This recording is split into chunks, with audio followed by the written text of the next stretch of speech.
Sihir ini juga termasuk perkara yang merusak kehidupan. Kita semua sama-sama maklum bahwa sihir sebenarnya bukan persoalan baru. Sejak sebelum datang Islam, sihir itu sudah ada. Di zaman Yunani kuno, sihir ada. Di zaman Mesir kuno, di zaman Cina kuno, dan yang lain-lain yang serba kuno, sihir itu sudah ada. Bahkan para nabi pun, para rasul yang diutus oleh Allah Subhanahu wa ta'ala, senantiasa berhadapan dengan ahli-ahli sihir untuk menguji kebenaran dari misi yang mereka bawa. Sihir adalah perbuatan di luar kebiasaan yang bisa dikerjakan oleh ahlinya dengan bantuan jin atau setan. Hukum mempelajari sihir adalah haram, mengamalkannya lebih haram lagi. Sebab itu saudara-saudara, sihir merupakan perbuatan merusak yang harus kita jauhi. Ciri-ciri daripada perbuatan sihir, pertama, ia mengandung tipuan, bayangan khayal. Di zaman Nabi Musa misalnya, orang melihat tambang-tambang itu seperti ular. Nabi Musa melayangkan tongkatnya menjadi ular-ular besar yang memakan ular-ular kecil ciptaan tukang-tukang sihir Fir'aun tadi. Lalu sihir bisa terjadi dengan bantuan jin kafir atau setan. Kemudian ciri yang ketiga, sifatnya halus dan tersembunyi. Taruh kata ada seorang ahli sihir yang mempergunakan ayat-ayat Quran sebagai jompa-jampe, sebagai baca-bacaan, itu cuma sekedar kedok.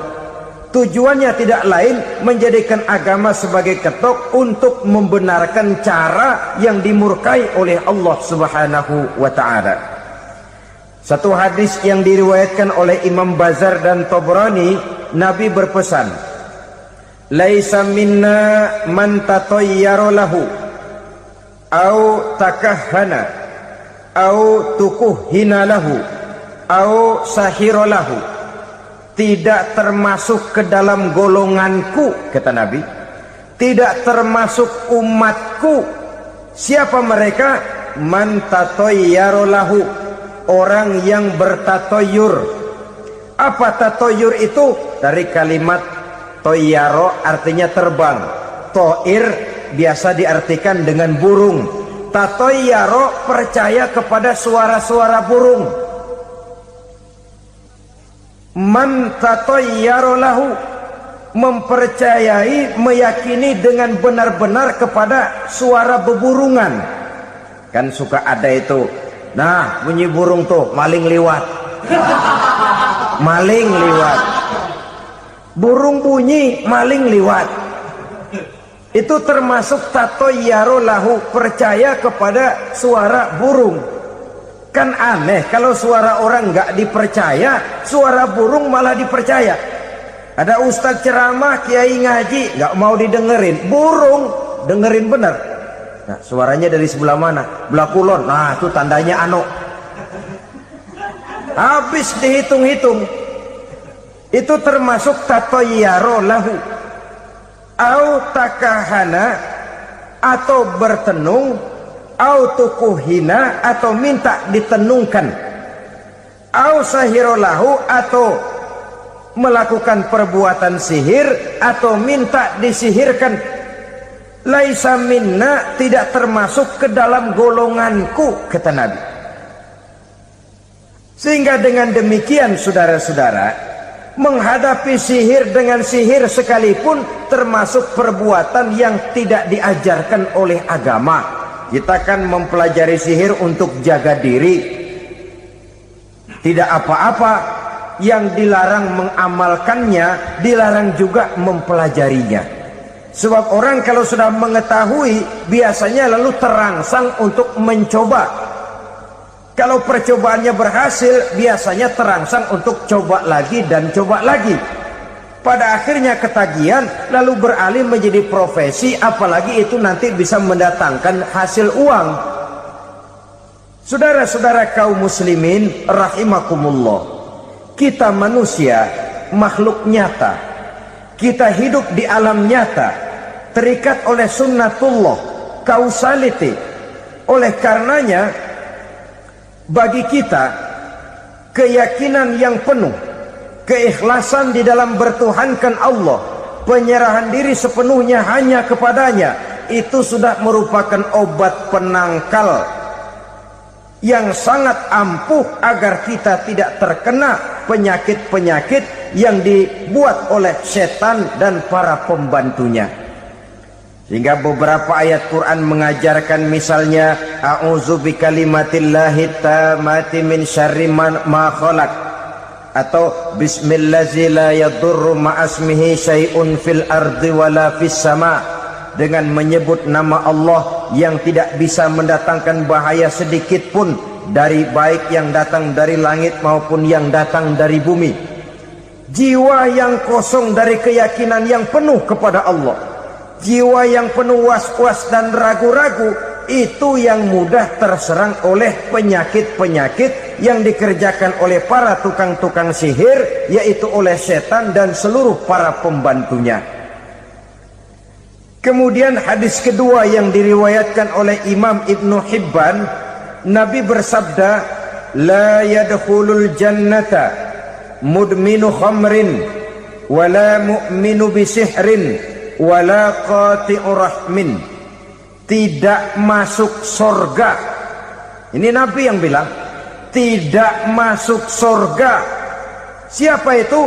Pertama, mudminu khamrin, orang yang berkekalan dalam mabuk. Selalu mudminun itu sudah menjadi perbuatan rutinnya, tidak kapok-kapoknya, teler seumur hidup. Mudminu khamrin, tidak masuk surga orang yang selalu bermabuk-mabukan. Yang kedua, wala mu'minu bisihrin, orang mukmin tapi main sihir. Ini juga oleh Nabi diperingatkan, tidak akan masuk surga orang mukmin tapi suka main sihir. Wala qati'u rahmin, dan tidak juga orang yang memutuskan silaturahmi. Tiga macam manusia yang diperingatkan Nabi tidak akan masuk surga: orang yang selalu mabuk, orang mukmin yang main sihir, dan orang yang memutuskan silaturahmi. Saudara-saudara kaum muslimin rahimakumullah. Lalu orang berkata, kenapa dilarang kita bersihir? Padahal Rasul sendiri kan punya mukjizat. Nah, kita memang harus membedakan antara mukjizat dengan sihir. Dalam kehidupan agama kita kenal ada yang namanya mukjizat, ada yang namanya karomah atau keramat biasa diucapkan, ada yang namanya maunah, ada yang namanya irhas, ada juga yang namanya sihir. Kesemuanya ini berbeda, saudara-saudara. Yang dinamakan mukjizat itu khusus untuk para rasul saja. Satu kejadian luar biasa yang terjadi dilakukan oleh rasul atas izin dari Allah Subhanahu wa taala. Perbedaannya dengan sihir jelas. Sihir dari setan, mukjizat dari Allah. Sihir bisa dipelajari, mukjizat tidak. Sihir umumnya untuk maksud-maksud yang tidak baik, sedangkan mukjizat untuk memperkuat kebenaran yang disampaikan oleh para rasul dan ditentang oleh umatnya. Bahkan kafir Quraisy dahulu menganggap orang-orang ahli sihir itu berada dalam satu posisi yang hina, sehingga mereka mengatakan dan menuduh Nabi Muhammad sebagai tukang sihir. Tuduhan sebagai tukang sihir adalah tuduhan yang sangat aib dan hina. Di tengah masyarakat kufar jahiliyah, kedudukan tukang sihir dipandang sebagai kedudukan yang hina, sehingga mereka mengejek Nabi dengan sebutan tukang sihir. Jadi mukjizat hanya untuk Rasul saja. Kemudian karomah. Karomah ini asal kata dari karoma, kehormatan, kemuliaan yang diberikan Allah kepada hamba-hambanya yang rajin mendekatkan diri kepadanya. Oleh karena ketekunannya melaksanakan ibadah, Allah memberikan keistimewaan kepada orang itu yang dengan keistimewaannya dia bisa mengerjakan yang tidak bisa dikerjakan oleh orang lain. Karomah hanya bisa dicapai dengan prestasi ibadah. Kalau sihir mau ibadah apa enggak, asal dia belajar, bersatu dan berteman dengan setan, memenuhi persyaratan-persyaratan setan, biasanya lalu bisa. Sedangkan karomah tidak mungkin terwujud tanpa orang mendekatkan diri sedekat-dekatnya kepada Allah Subhanahu wa ta'ala. Maka kita lihat biasanya orang-orang yang punya ilmu sihir, mukanya rata-rata nggak enak dilihat. Kumuh, jauh dari air wudhu, jauh dari sujud kepada Allah, malah berteman dengan setan, menjadi pelayan-pelayannya setan. Saudara-saudara, adapun maunah, keistimewaan yang diberikan Allah kepada hamba-hambanya yang belum sampai kepada tingkat wali, tapi orang itu lebih banyak kebaikannya daripada kesalahannya. Umpamanya, saudara jalan bertiga di pinggir jalan, saudara ada pada posisi di tengah, lalu bertiga ini ketabrak mobil. Menurut perhitungan saudara mati lebih dahulu, tapi terjadi hal yang aneh, dua teman saudara mati, saudara malah cuma luka dan lecet sedikit saja. Apa itu? Kalau kita lebih banyak kebaikannya daripada kesalahannya, itu yang dinamakan maunah, pertolongan yang diberikan Allah kepada hamba-hambanya yang lebih banyak kebaikannya daripada kesalahannya. Sedangkan yang dinamakan irhas, kejadian luar biasa pada diri seseorang pada waktu dia masih kecil, yang menunjukkan tanda-tanda keistimewaannya. Itu umumnya pada para nabi pada usia kecilnya sudah ada irhas, tanda-tanda istimewa. Jelas baik mukjizat, karomah, maunah maupun irhas berbeda dengan sihir. Sihir ini jelas saja merupakan bantuan dan persekutuan antara manusia dengan setan. Padahal setan, kata Allah dalam Al-Quran, innahu lakum aduwwum mubin, sesungguhnya setan bagi kamu adalah musuh yang sangat jelas. Saudara-saudara kaum muslimin rahimakumullah, di zaman sekarang dalam menghadapi beban kehidupan yang makin pelik, menghadapi stres yang tidak kunjung selesai, menghadapi persoalan-persoalan yang teramat berat, orang sering mencari jalan keluar kepada hal-hal yang menurut pendapatnya bisa meringankan beban moralnya itu. Pergilah dia mencari sesuatu yang dapat meringankan bebannya. Dan tidak jarang yang jatuh ke pangkuan tukang-tukang tenung, ke pangkuan tukang-tukang sihir, yang mereka itu oleh Quran dijelaskan kadzabal munajjimun walau sodaku. Tukang-tukang tenung, tukang-tukang sihir, mereka itu bohong walaupun benar. Maksudnya bohong walaupun benar, artinya kalau yang mereka kerjakan benar, itu sih kebenaran. Benar dengan kebenaran itu lain. Kebenaran, kebetulan bisa, tapi tidak untuk selalu. Apalagi kalau itu sudah membahayakan kehidupan orang lain. Jadi oleh karena itu Nabi berpesan, jauhilah daripada sihir. Kalau sudah jauhilah dari sihir, artinya ya jauhilah daripada mempelajarinya, jauhilah daripada bergaul dengan orang-orang yang ahli di bidang itu, karena dari pergaulan segalanya bisa menular. Riba alias renten, kedoknya adalah menolong orang, tapi sama juga bulu buntutnya dilepas, palanya dicekek. menolong orang pada akhirnya menjadi beban bagi seseorang. Dan memang mencari orang-orang yang berada dalam posisi kesulitan.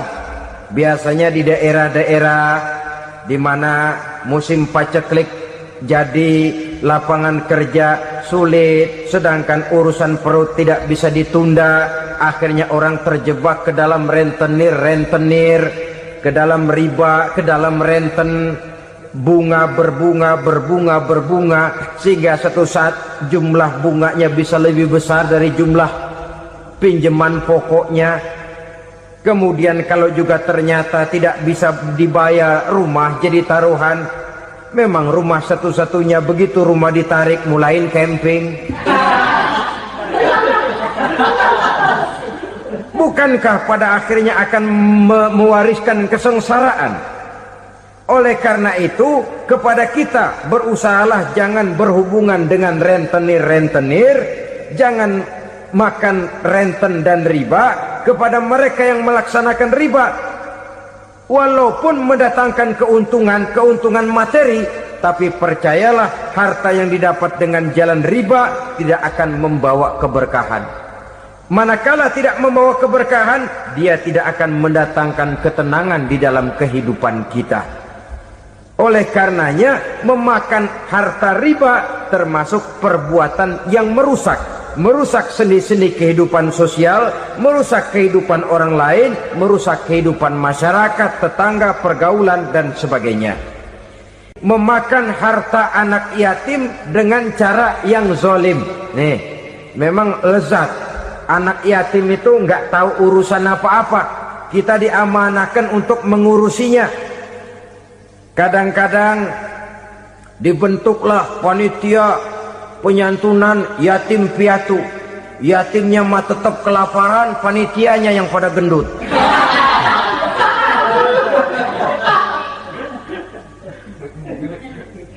Padahal memakan harta anak yatim termasuk perbuatan dosa besar, dan menjantuni yatim merupakan perbuatan mulia.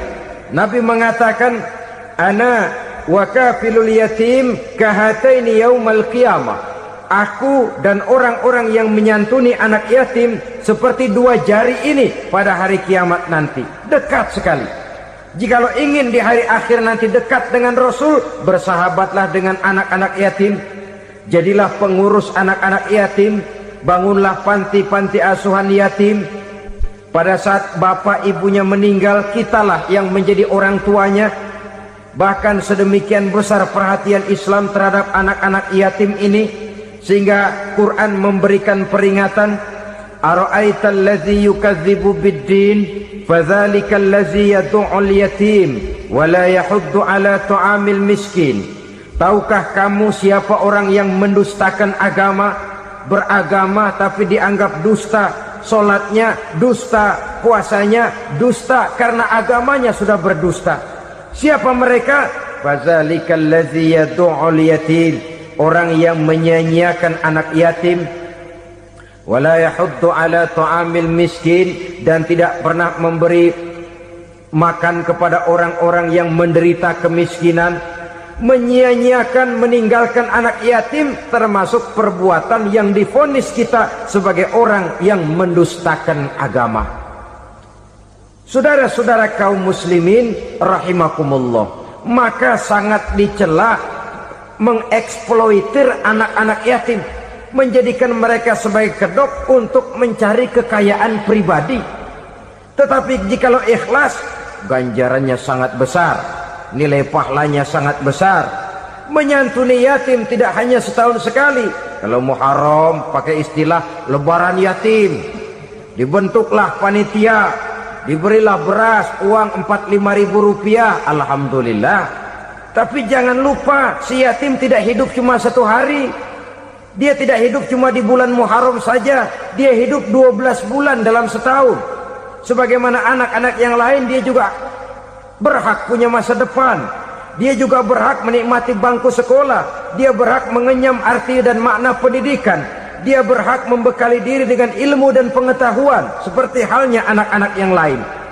Maka kita yang diberikan keluasan oleh Allah, ingatlah itu, bersahabatlah dengan anak-anak yatim, santuni mereka.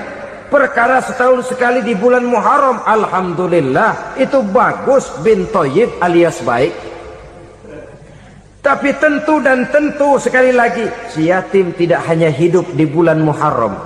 Dia hidup 12 bulan dalam setahun, 24 jam di dalam sehari. Oleh karenanya, menyia-nyiakan mereka pada saat posisi kita memang mampu akan memojokkan kita dalam satu posisi di mana kita dianggap sebagai orang yang mendustakan agama, memakan harta anak yatim dengan cara yang zolim. Bapaknya udah meninggal, kebunnya lebar, anaknya dikelecehin. Nah, dah kamu nggak usah pusing, nanti saya yang ngurus. Akhirnya bukan ngurus, nguras.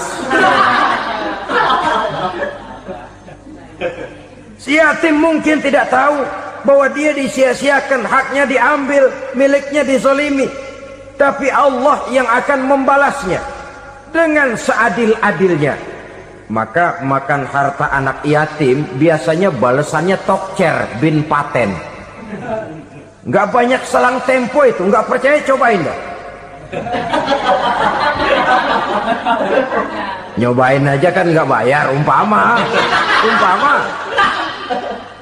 memakan harta anak yatim dengan cara yang zolim, ganjarannya biasanya kontan. Kenapa? Ratapan si miskin, untayan air matanya, jeritan kepedihan hatinya, membuka pintu langit, permohonannya diijabah, getaran hatinya didengarkan oleh Allah, maka balasannya biasanya kontan, spontan, tidak menunggu waktu terlalu lama. Itu di dunia, belum lagi di akhirat nanti.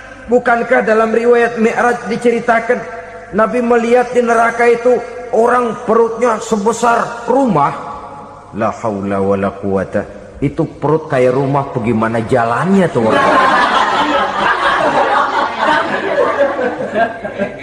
Dan memang gak jalan, diseret-seret oleh malaikat di neraka itu. Hancur perutnya, amburadul itu perut. Berantakan isinya, dibulatkan lagi, diseret lagi, hancur lagi, dibulatkan lagi. Sampai Nabi tanya, orang itu begitu berat siksanya kenapa ya Jibril? Itu Muhammad, waktu di dunia dulu rakus banget makan harta anak yatim. Begitu vonisnya, begitu menyedihkan nasibnya di akhirat. Tapi di dunia pun ketidakberkahan itu sudah membayangi kehidupannya. Oleh karena itu, kepada saudara-saudara yang mendapat titipan anak yatim, berbahagialah, karena semulia-mulia rumah adalah rumah yang di dalamnya ada anak yatim yang disantuni. Sehina-hina rumah adalah rumah di mana di dalamnya ada anak yatim yang disia-siakan. Begitu kata Nabi kita. Rumah yang paling mulia dalam pandangan Allah, rumah yang di dalamnya ada anak yatim yang disantuni. Rumah yang paling hina dalam pandangan Allah, rumah yang di dalamnya ada anak yatim yang nasibnya disia-siakan. Berbahagialah saudara apabila menjadi penyantun anak-anak yatim, pelindung mereka, sehingga mereka mempunyai masa depan sebagaimana anak-anak lainnya. Rasulullah sendiri sedemikian peka terhadap keadaan anak-anak yatim karena beliau sendiri memang mengalami. Umur 6 bulan dalam kandungan ibu, beliau sudah ditinggalkan oleh ayahnya. Pada saat berusia 6 tahun, ibu sudah meninggal. Yatim piatu dalam usia di mana beliau sedang perlu belas kasih seorang ibu dan pengertian seorang bapa. Kepekaan itu lalu timbul, bahkan kemudian sampai kepada beliau berkata, aku dan orang yang menyantuni anak yatim seperti jari tengah dan jari telunjuk di hari akhirat nanti. Sedemikian dekatnya. Orang-orang tua bijaksana yang diceritakan di dalam Al-Quran, kalau sudah berpikir tentang anak-anaknya, pertanyaan yang paling mereka risaukan ialah, ma ta'buduna min ba'di? Anakku, kalau pada satu saat aku, ayahmu sudah tidak ada lagi di dunia ini, meninggalkan kamu semua, ma ta'buduna min ba'di? Apa yang akan kamu sembah nak? jikalau sekarang ayahmu masih mau ke masjid, masih mau melakukan rukuk dan sujud, masih beribadah menyembah Allah Subhanahu wa ta'ala, kalau orang tuamu sudah tidak ada, ma ta'buduna min ba'di, masihkah engkau mau datang ke masjid? Masihkah engkau mau rukuk dan sujud? Masihkah engkau mau menyembah Allah Subhanahu wa ta'ala? Pertanyaan ini yang dipikirkan oleh Nabi Yakub kepada putra-putranya. Pertanyaan ini yang diteruskan oleh Nabi Ibrahim kepada anak-anaknya. Pertanyaan ini yang diwariskan oleh generasi ulama salafus saleh kepada para generasi berikutnya. Bagaimana kita generasi sekarang? Kita orang-orang tua sekarang bukan berfikir ma ta'buduna min ba'di, malah yang kita fikirkan ma ta'kuluna min ba'di. Kalau bapak tidak ada nanti kamu makan apa nak? Perkara kamu nyembah apa? Urusan nomor 18. Yang penting kamu nanti hidup bisa makan nak. Maka kita sibuk mewariskan harta kepada anak-anak kita. Kita sibuk mewariskan kebun dan tanah kepada anak-anak kita. Kita sibuk mewariskan pabrik kepada anak-anak kita, sementara kita lupa mewariskan intan yang paling mahal, mewariskan mutiara yang paling berharga, yaitu nilai iman kepada Allah Subhanahu wa ta'ala. Alangkah baiknya apabila warisan harta, warisan tanah dan kebun, warisan rumah dan pabrik didasari lebih dahulu dengan mewariskan nilai iman kepada Allah Subhanahu wa ta'ala. Sebagai orang-orang tua, kita boleh bersedih kalau anak kita tidak mengerti komputer. Kita boleh bersedih kalau anak kita tidak mengerti matematika. Kita boleh bersedih kalau anak kita tidak mengerti bahasa Inggris. Tapi sewajarnya lebih bersedihlah kita orang tua jikalau mempunyai anak yang tidak kenal Allah sebagai Tuhannya, yang kemudian tidak mau rukuk dan sujud kepada Allah Tuhannya. Itulah kemalangan yang paling malang bila kita meninggalkan generasi yang tidak bertauhid kepada Allah Subhanahu wa ta'ala. Betapapun anak kita tidak ngerti komputer, saudara, paling-paling kerugiannya cuma kerugian dunia. Masuk dia ke alam barzakh, munkar nakir tidak akan sempat tanya kau belajar komputer apa tidak. Kumpul dia di padang mahsyar, malaikat juga tidak akan tanya matematikamu nilainya berapa. Yang ditanya kau kenal Allah, kau rukuk dan sujud kepadanya, kau pernah datang ke masjid. Oleh karena itu sekali lagi, menjaga nilai iman tidak hanya untuk kita, tetapi juga mewariskannya kepada anak-anak kita, generasi yang akan datang. Sungguh kemalangan yang paling besar apabila kita meninggalkan anak-anak kita. Mereka kita tinggalkan lemah ekonominya, itu tidak baik. Mereka kita tinggalkan lemah otaknya, itu pun akan membuat mereka tertinggal oleh yang lain. Tapi yang paling celaka, jikalau kita tinggalkan mereka dalam kondisi lemah imannya, rapuh akidahnya, tidak baik dan tidak betul keyakinan hidupnya. Oleh karena itu Nabi berpesan, jauhilah 7 perkara yang merusak. Yang pertama, syirik kepada Allah Subhanahu wa ta'ala, menyekutukan Allah baik dalam ucapan, dalam keyakinan ataupun dalam perbuatan. Ini perkara pertama yang termasuk 7 perusak besar di dalam kehidupan. Kalau sudah jatuh kita ke lembah syirik, bagaimanapun banyak kebaikan yang kita kerjakan, berjiwa sosial, bertangan pemurah, gemar menolong orang lain, kalau memang dasarnya syirik, maka seluruh kebaikan kita akan hancur, tidak akan ada nilainya dalam pandangan Allah Subhanahu wa ta'ala. Dalam pandangan manusia mungkin kita dicatat sebagai orang sosial, gemar menolong orang lain, tidak berpangku tangan melihat orang yang mendapat kesulitan. Tapi oleh karena dasarnya syirik, dasarnya tidak mentauhidkan Allah, maka seluruh nilai kebaikan yang kita kerjakan tidak akan ada nilainya dalam pandangan Allah Subhanahu wa ta'ala. Maka jagalah iman kita jangan sampai dihinggapi penyakit syirik yang bagaimana kecilnya sekalipun. Sekali lagi, baik syirik dalam bentuk ucapan, syirik dalam bentuk keyakinan, sampai kepada syirik dalam bentuk perbuatan, kita berhindar kepada sifat-sifat yang sedemikian itu. Karena apa? Dalam satu ayat Quran Allah Subhanahu wa taala menjelaskan, innallaha la yaghfiru ayyushraka bih wa yaghfiru ma duna dzalika liman yasha. Allah tidak akan memberi ampun kepada orang-orang yang menyekutukannya, tapi Allah masih mau memberikan ampun kepada dosa-dosa yang selain itu bagi orang-orang yang dikehendakinya. Dosa selain syirik, apabila kita bertaubat, Allah masih mau mengampuni. Tapi kalau sudah jatuh ke tempat syirik, itu sudah dosa yang tidak berampun. Taubatnya tidak lain melepas syirik, kembali kepada tauhid, berkeyakinan bahwa hanya ada Allah Subhanahu wa ta'ala, Tuhan satu-satunya, yang lam yalid walam yulad walam yakul lahu kufuwan ahad. Tidak beranak, tidak pula diperanakkan, dan tidak satupun yang dapat menyerupai Tuhan Allah Subhanahu wa ta'ala. Saudara-saudara kaum muslimin rahimakumullah, bahwa kita di zaman sekarang memang tidak menyembah berhala, ya. Bahwa kita tidak berterang-terangan mengatakan Tuhan lebih dari satu, memang. Bahwa kita tidak berkeyakinan Tuhan itu punya anak atau diperanakkan, tentu.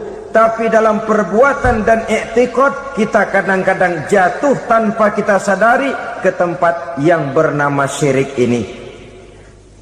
Oleh karenanya, di zaman di mana teknologi makin canggih, di mana kemajuan pembangunan makin menjangkau berbagai aspek kehidupan, diperlukan keseimbangan antara kemajuan fisik material dengan kemajuan mental spiritual.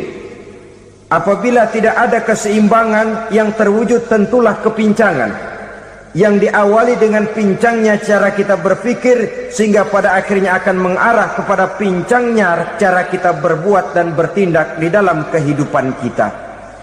Oleh karena itu Nabi berpesan, jauhilah sifat syirik, karena syirik merupakan dosa yang teramat besar. Ini sifat merusak yang pertama. Yang kedua, kata Nabi, wasihra, jauhilah sihir. Sihir ini juga termasuk perkara yang merusak kehidupan. Kita semua sama-sama maklum bahwa sihir sebenarnya bukan persoalan baru. Sejak sebelum datang Islam, sihir itu sudah ada.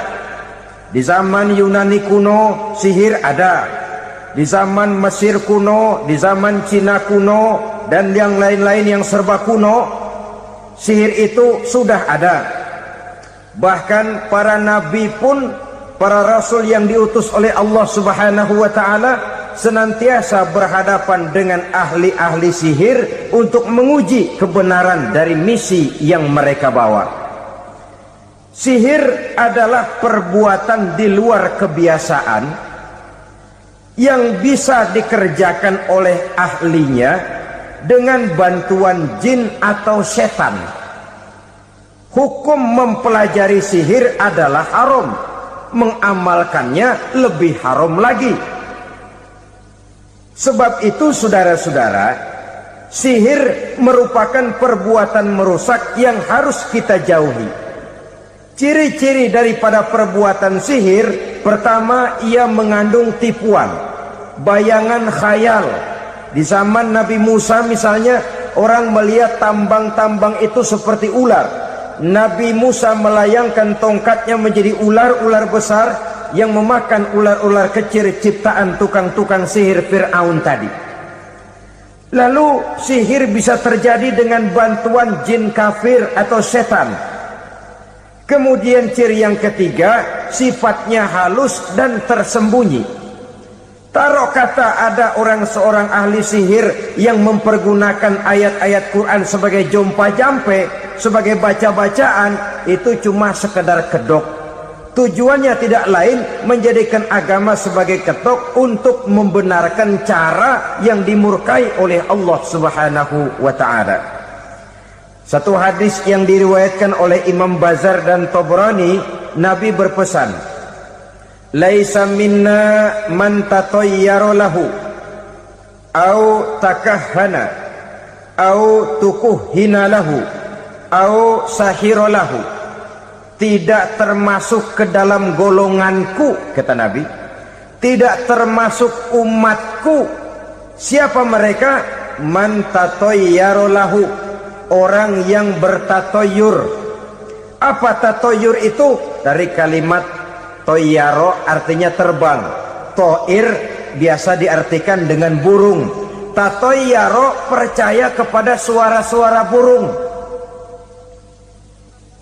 Man tatayyara lahu, mempercayai, meyakini dengan benar-benar kepada suara beburungan. Kan suka ada itu, nah bunyi burung tuh, maling liwat. Maling liwat.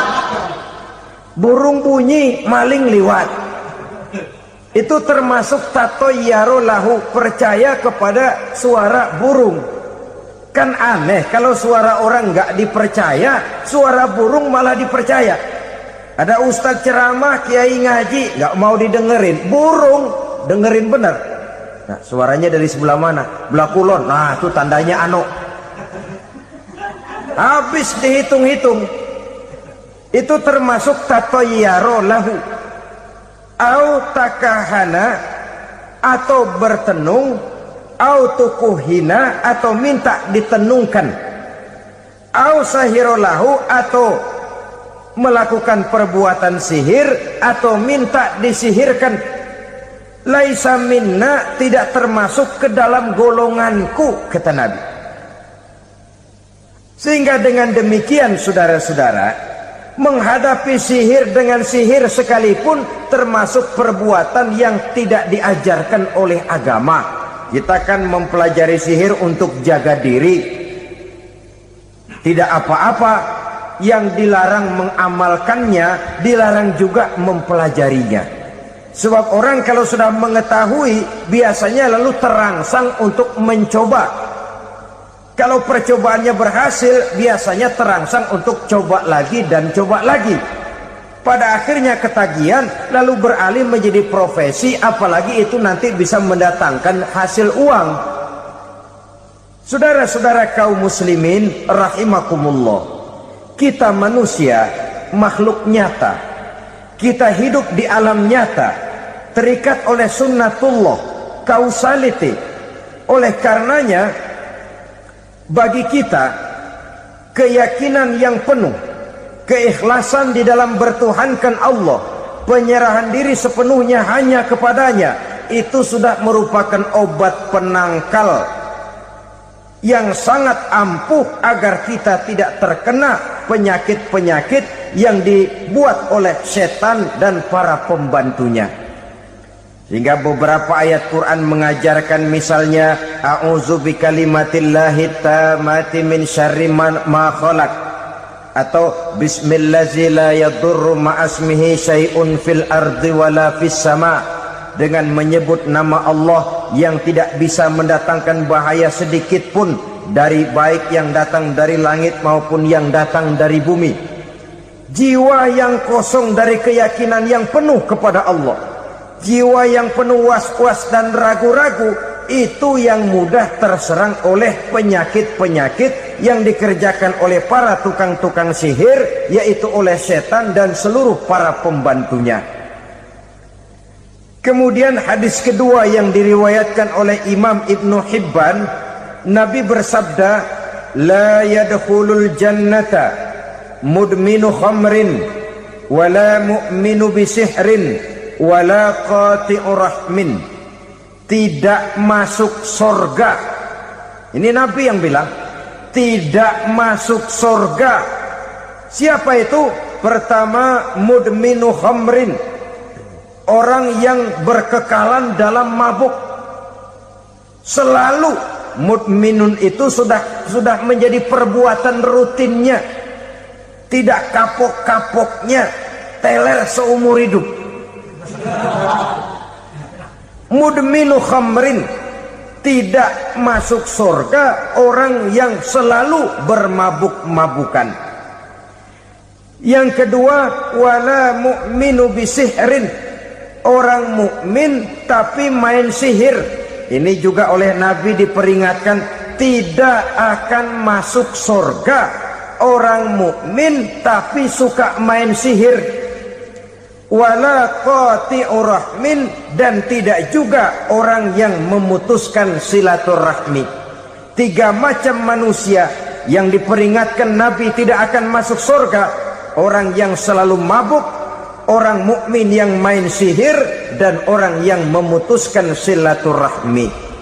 Saudara-saudara kaum muslimin rahimakumullah. Lalu orang berkata, kenapa dilarang kita bersihir? Padahal Rasul sendiri kan punya mukjizat. Nah, kita memang harus membedakan antara mukjizat dengan sihir. Dalam kehidupan agama kita kenal ada yang namanya mukjizat, ada yang namanya karomah atau keramat biasa diucapkan, ada yang namanya maunah, ada yang namanya irhas, ada juga yang namanya sihir. Kesemuanya ini berbeda, saudara-saudara. Yang dinamakan mukjizat itu khusus untuk para rasul saja. Satu kejadian luar biasa yang terjadi dilakukan oleh Rasul atas izin dari Allah Subhanahu wa ta'ala. Perbedaannya dengan sihir jelas. Sihir dari setan, mukjizat dari Allah. Sihir bisa dipelajari, mukjizat tidak. Sihir umumnya untuk maksud-maksud yang tidak baik, sedangkan mukjizat untuk memperkuat kebenaran yang disampaikan oleh para rasul dan ditentang oleh umatnya. Bahkan kafir Quraisy dahulu menganggap orang-orang ahli sihir itu berada dalam satu posisi yang hina, sehingga mereka mengatakan dan menuduh Nabi Muhammad sebagai tukang sihir. Tuduhan sebagai tukang sihir adalah tuduhan yang sangat aib dan hina. Di tengah masyarakat kufar jahiliyah, kedudukan tukang sihir dipandang sebagai kedudukan yang hina, sehingga mereka mengejek Nabi dengan sebutan tukang sihir. Jadi mukjizat hanya untuk Rasul saja. Kemudian karomah. Karomah ini asal kata dari karomah, kehormatan, kemuliaan yang diberikan Allah kepada hamba-hambanya yang rajin mendekatkan diri kepadanya. Oleh karena ketekunannya melaksanakan ibadah, Allah memberikan keistimewaan kepada orang itu, yang dengan keistimewaannya dia bisa mengerjakan yang tidak bisa dikerjakan oleh orang lain. Karomah hanya bisa dicapai dengan prestasi ibadah. Kalau sihir, mau ibadah apa enggak, asal dia belajar, bersatu dan berteman dengan setan, memenuhi persyaratan-persyaratan setan, biasanya lalu bisa. Sedangkan karomah tidak mungkin terwujud tanpa orang mendekatkan diri sedekat-dekatnya kepada Allah Subhanahu wa ta'ala. Maka kita lihat biasanya orang-orang yang punya ilmu sihir, mukanya rata-rata nggak enak dilihat. Kumuh, jauh dari air wudhu, jauh dari sujud kepada Allah, malah berteman dengan setan, menjadi pelayan-pelayannya setan. Saudara-saudara, adapun maunah, keistimewaan yang diberikan Allah kepada hamba-hambanya yang belum sampai kepada tingkat wali, tapi orang itu lebih banyak kebaikannya daripada kesalahannya. Umpamanya, saudara jalan bertiga, di pinggir jalan, saudara ada pada posisi di tengah, lalu bertiga ini ketabrak mobil. Menurut perhitungan saudara mati lebih dahulu, tapi terjadi hal yang aneh, dua teman saudara mati, saudara malah cuma luka dan lecet sedikit saja. Apa itu? kalau kita lebih banyak kebaikannya daripada kesalahannya, itu yang dinamakan ma'unah, pertolongan yang diberikan Allah kepada hamba-hambanya yang lebih banyak kebaikannya daripada kesalahannya.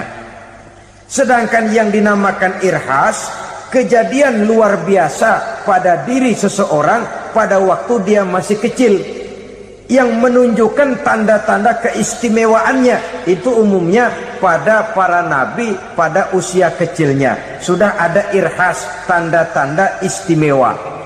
Jelas baik mukjizat, karomah, maunah maupun irhas berbeda dengan sihir. Sihir ini jelas saja merupakan bantuan dan persekutuan antara manusia dengan setan. Padahal setan, kata Allah dalam Al-Quran, innahu lakum aduwwum mubin, sesungguhnya setan bagi kamu adalah musuh yang sangat jelas. Saudara-saudara kaum muslimin rahimakumullah, di zaman sekarang dalam menghadapi beban kehidupan yang makin pelik, menghadapi stres yang tidak kunjung selesai, menghadapi persoalan-persoalan yang teramat berat, orang sering mencari jalan keluar kepada hal-hal yang menurut pendapatnya bisa meringankan beban moralnya itu. Pergilah dia mencari sesuatu yang dapat meringankan bebannya.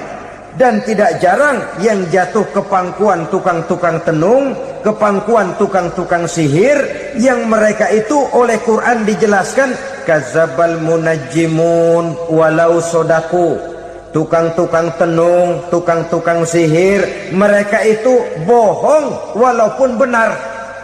Maksudnya bohong walaupun benar, artinya kalau yang mereka kerjakan benar, itu sih kebenaran. Benar dengan kebenaran itu lain. Kebenaran, kebetulan bisa, tapi tidak untuk selalu.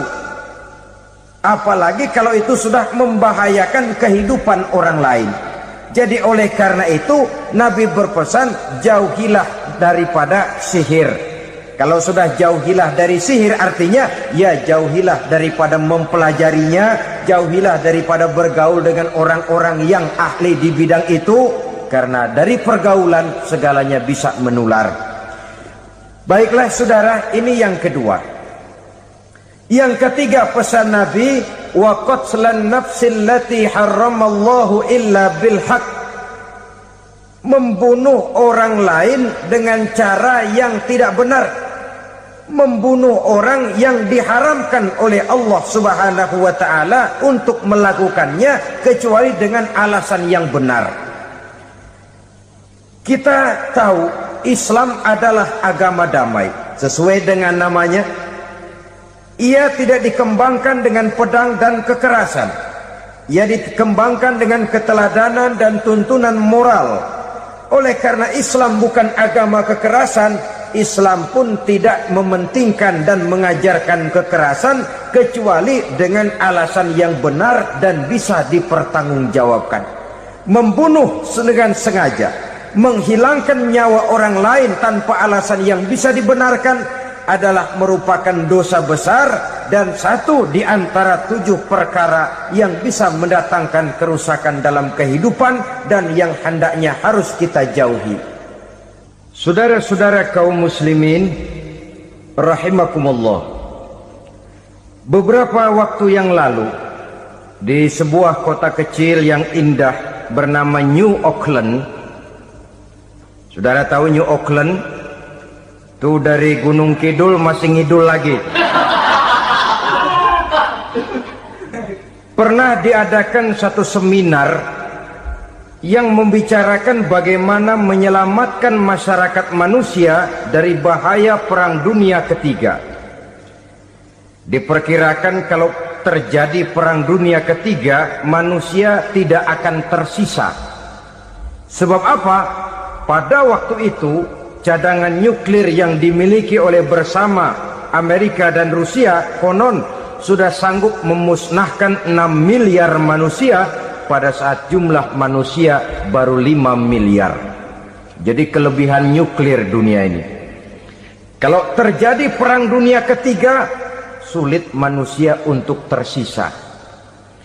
Maka dibahaslah di dalam seminar itu, supaya tidak terjadi perang dunia ketiga, maka perlombaan membuat senjata-senjata canggih, alat-alat pembunuh modern harus segera dibatasi. Dibahas, tidak mungkin kita membatasi perlombaan membuat senjata. Kenapa? Makin maju ilmu dan teknologi, makin canggih senjata yang ditemukan.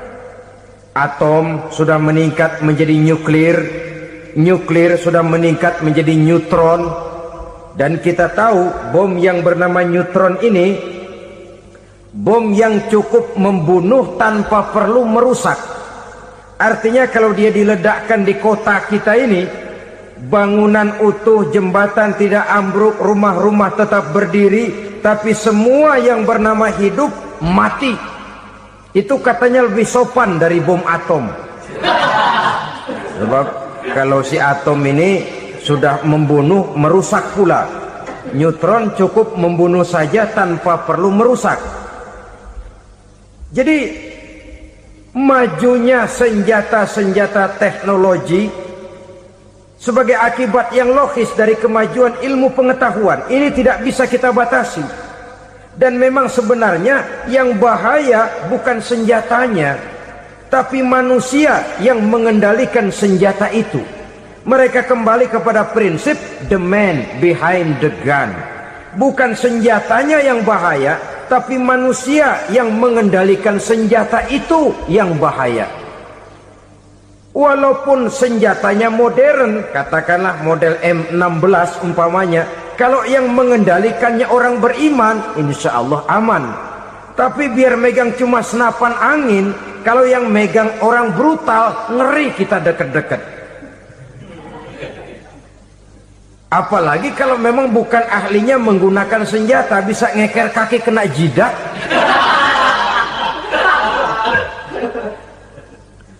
Mereka kembali kepada prinsip lama yang tetap baru. Bukan senjatanya yang harus dibatasi, manusia yang mengendalikan senjata itu yang perlu dibicarakan. Nah, kalau begitu, agar manusia tidak mempergunakan senjata sewenang-wenang, apa yang harus kita lakukan? Ya, manusianya harus bermoral. Ya, tapi moral yang mana? Di dunia ini banyak ajaran tentang moral. Itu pun mudah saja. Di sini kan kita undang saja ahli dari berbagai agama untuk membicarakan konsep perdamaian menurut agamanya masing-masing. Baik, setuju itu, setuju. Maka tampillah para ahli agama, mereka kembali kepada prinsip moral daripada konsep yang terkandung di dalam ajaran agama untuk menegakkan perdamaian. Mula-mula naiklah ahli dari agama Hindu, dibacakan konsep perdamaian menurut ajaran agama Hindu, bahwa untuk damai manusia harus meninggalkan nafsu keduniaannya, menempuh samsara dan sebagainya untuk mencapai nirwana, menjauhi kemegahan dan kemewahan dunia. Ini lalu dibahas, rasanya juga tidak mungkin ini. Kemudian dari agama Nasrani, bahwa untuk damai manusia harus menciptakan sifat kasih sayang. Kalau ditampar pipi kiri, berikan pipi yang kanan. Kalau diberikan selendang, berikan baju. Nanti orang kasihan, lalu dia tidak akan nampar lagi. Ketika ini dibahas, ternyata rasanya pun tidak mungkin bisa diterima. Karena apa? Di zaman sekarang orang ditampar pipi kiri, dikasih pipi kanan. Bukan kasihan, gemes. Damai belum tentu, bonyok udah jelas. Lalu ketika dibacakan konsep perdamaian menurut Quran, di mana disampaikan ayat wa jazaa'u sayyi'atin sayyi'atun misluha faman afa wa aslaha fa ajruhu 'ala Allah. Balasan terhadap satu kejahatan adalah kejahatan yang seimbang, tetapi barang siapa yang memberi maaf dan mencari jalan damai, itulah yang terbaik dan akan mendapat pahala dari Allah Subhanahu wa ta'ala. Kamu tidak salah ditampar pipi kirimu, tampar lagi pipi kirinya sekeras dia menampar pipi kirimu. Nanti orang tidak mau menampar kita karena dia tahu kalau dia tampar kita, dia akan menderita tamparan sekeras dia menampar kita. Akan terjadilah prinsip saling hormat menghormati, tidak saling ganggu, tidak saling usil, tidak saling jahil.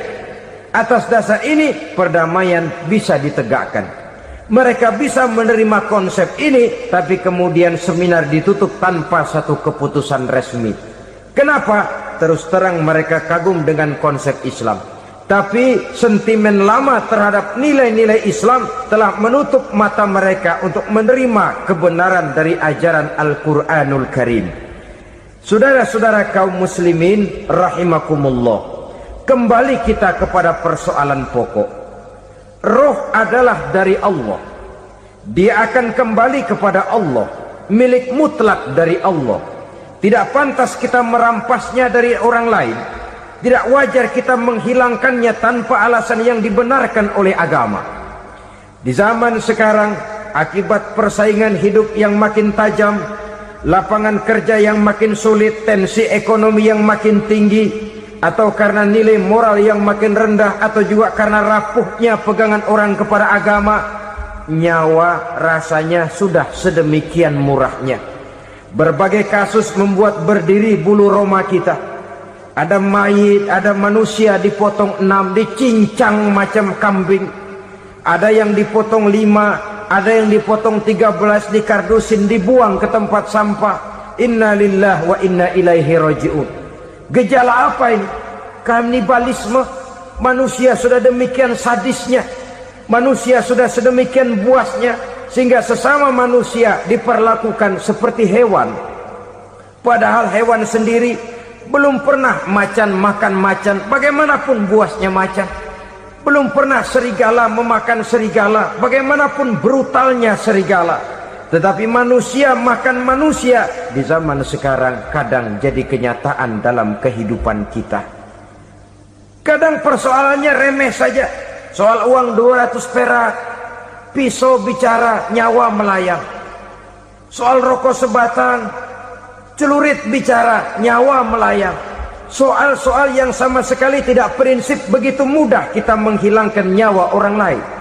Padahal Nabi pernah memperingatkan, apabila dua orang muslim sudah berkelahi dan berbunuh-bunuhan, al-qatil wal maktul finnar, yang membunuh dan yang terbunuh dua-duanya neraka.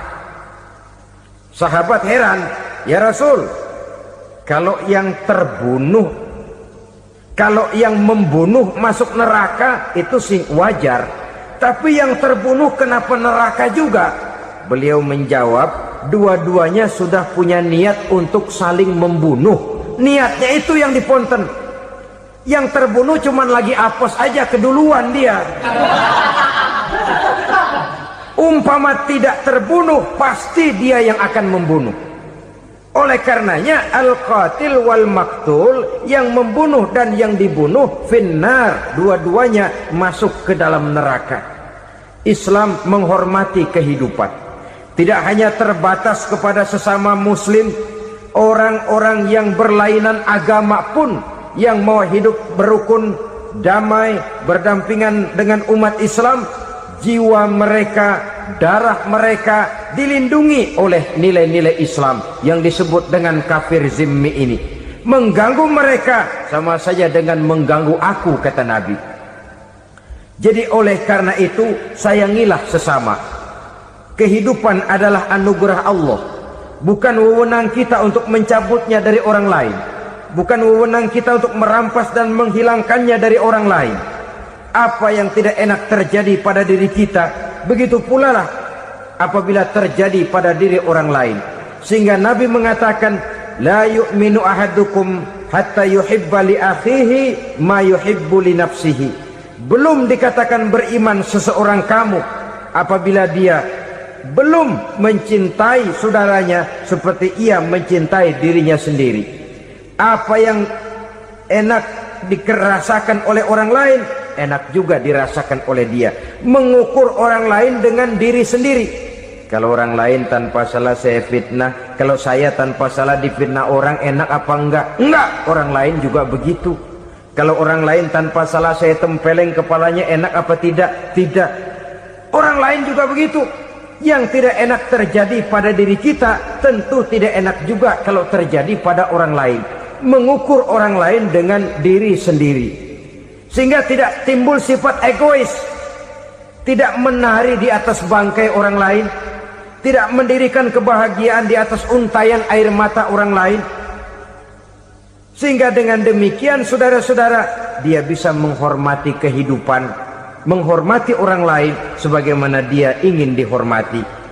Inilah perbuatan ketiga yang merusak, membunuh orang lain dengan yang diharamkan Allah tanpa alasan yang benar. Yang ketiga. Kemudian yang keempat, perbuatan merusak wa aklar riba, makan riba. Hidup adalah tolong menolong. Bahasa kerennya take and give katanya. Saling memberi dan saling menerima.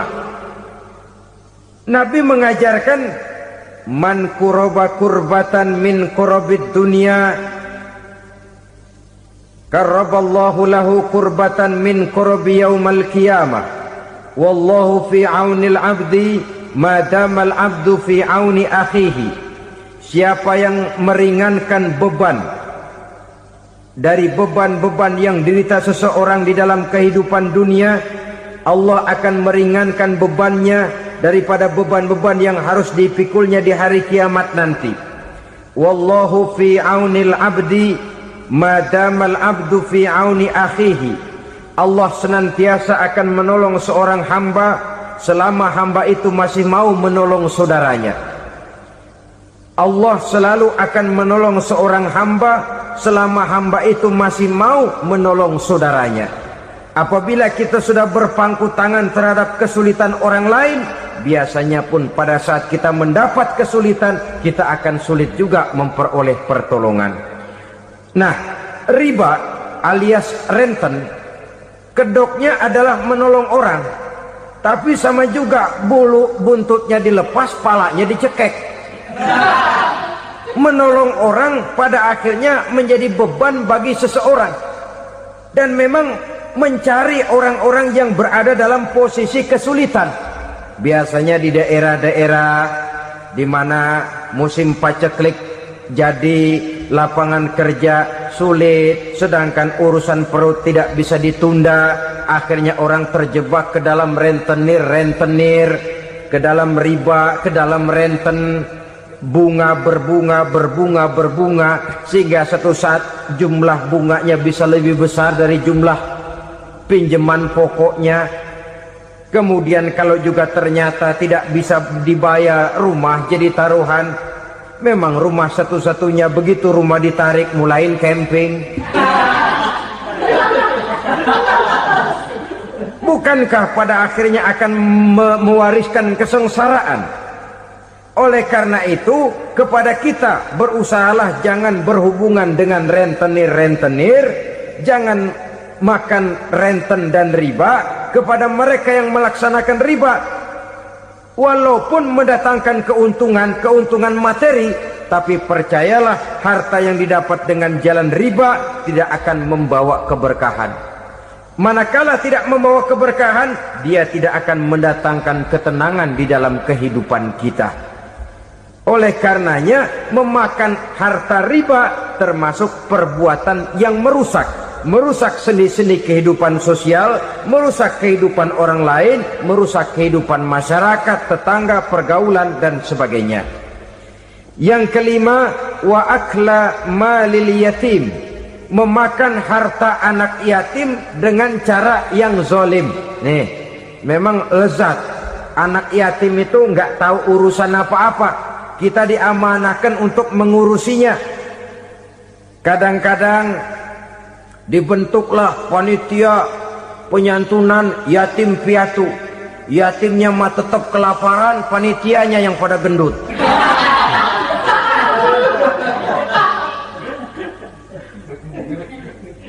Padahal memakan harta anak yatim termasuk perbuatan dosa besar. Dan menjantuni yatim merupakan perbuatan mulia. Nabi mengatakan, ana wa kafilul yatim kahataini yaumal qiyamah. Aku dan orang-orang yang menyantuni anak yatim seperti dua jari ini pada hari kiamat nanti. Dekat sekali. Jikalau ingin di hari akhir nanti dekat dengan Rasul, bersahabatlah dengan anak-anak yatim. Jadilah pengurus anak-anak yatim. Bangunlah panti-panti asuhan yatim. Pada saat bapak ibunya meninggal, kitalah yang menjadi orang tuanya.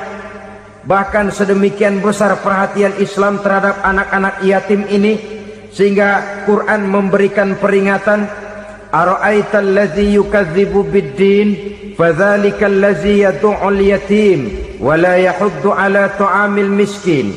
Tahukah kamu siapa orang yang mendustakan agama, beragama tapi dianggap dusta, solatnya dusta, puasanya dusta karena agamanya sudah berdusta. Siapa mereka? Fadzalikal ladzi yad'ul yatim, orang yang menyia-nyiakan anak yatim, wala yahuddu ala ta'amil miskin, dan tidak pernah memberi makan kepada orang-orang yang menderita kemiskinan. Menyia-nyiakan, meninggalkan anak yatim termasuk perbuatan yang divonis kita sebagai orang yang mendustakan agama. Saudara-saudara kaum muslimin rahimakumullah, maka sangat dicela mengeksploitir anak-anak yatim, menjadikan mereka sebagai kedok untuk mencari kekayaan pribadi. Tetapi jikalau ikhlas, ganjarannya sangat besar, nilai pahalanya sangat besar. Menyantuni yatim tidak hanya setahun sekali. Kalau Muharram pakai istilah lebaran yatim, dibentuklah panitia, diberilah beras, uang 45.000 rupiah, alhamdulillah. Tapi jangan lupa, si yatim tidak hidup cuma satu hari. Dia tidak hidup cuma di bulan Muharram saja, dia hidup 12 bulan dalam setahun. Sebagaimana anak-anak yang lain, dia juga berhak punya masa depan. Dia juga berhak menikmati bangku sekolah. Dia berhak mengenyam arti dan makna pendidikan. Dia berhak membekali diri dengan ilmu dan pengetahuan seperti halnya anak-anak yang lain. Maka kita yang diberikan keluasan oleh Allah, ingatlah itu, bersahabatlah dengan anak-anak yatim, santuni mereka. Perkara setahun sekali di bulan Muharram, alhamdulillah, itu bagus, bin Thayyib alias baik. Tapi tentu dan tentu sekali lagi, si yatim tidak hanya hidup di bulan Muharram. Dia hidup 12 bulan dalam setahun, 24 jam di dalam sehari. Oleh karenanya, menyia-nyiakan mereka pada saat posisi kita memang mampu, akan memojokkan kita dalam satu posisi di mana kita dianggap sebagai orang yang mendustakan agama. Memakan harta anak yatim dengan cara yang zolim. Bapaknya udah meninggal, kebunnya lebar, anaknya dikelecehin.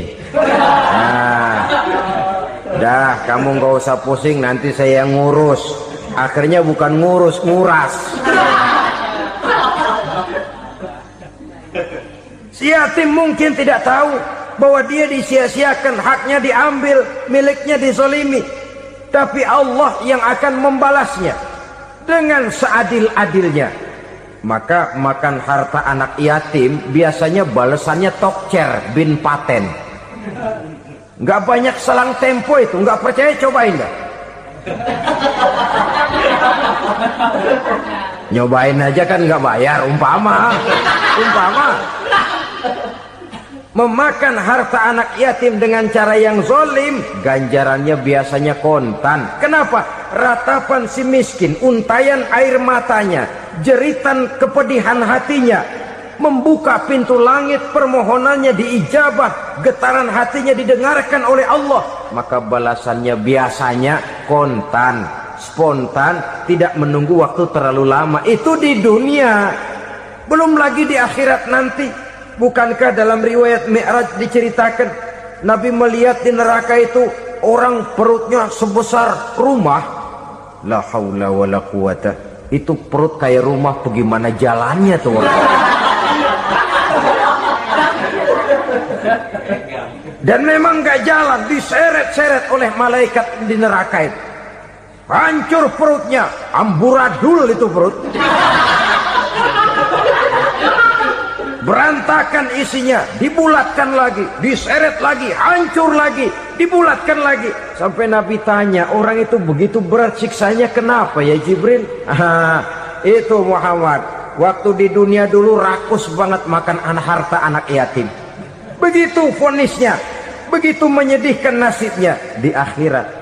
Tapi di dunia pun ketidakberkahan itu sudah membayangi kehidupannya.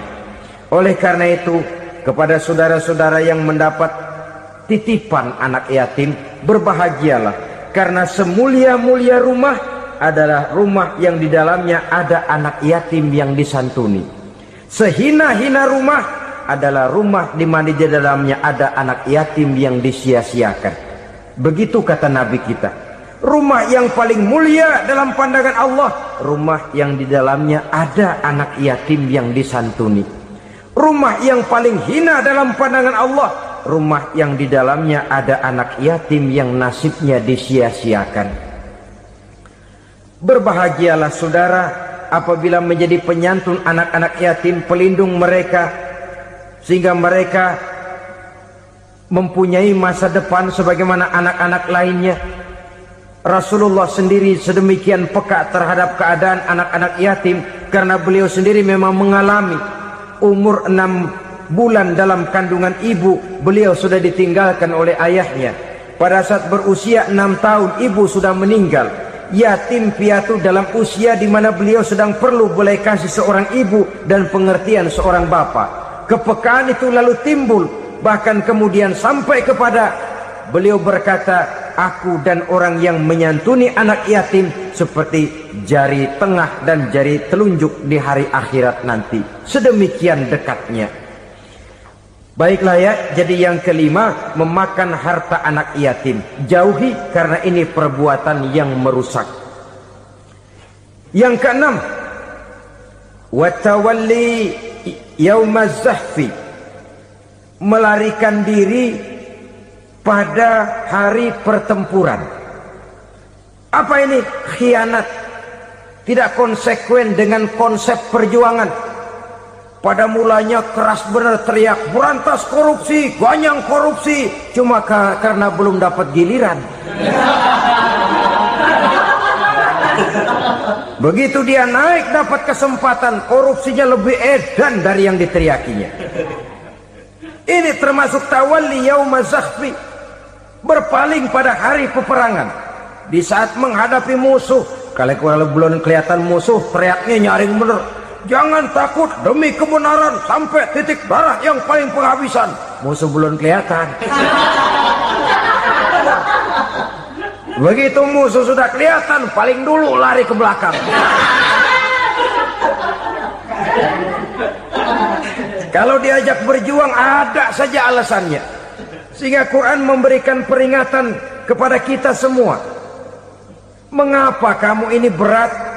Kalau sudah diajak berjuang di jalan Allah, kakimu seperti terhunjam berakar di perut bumi. Berat untuk melangkah berjuang. Lari dari pertempuran tidak konsekuen dengan konsepsi perjuangan.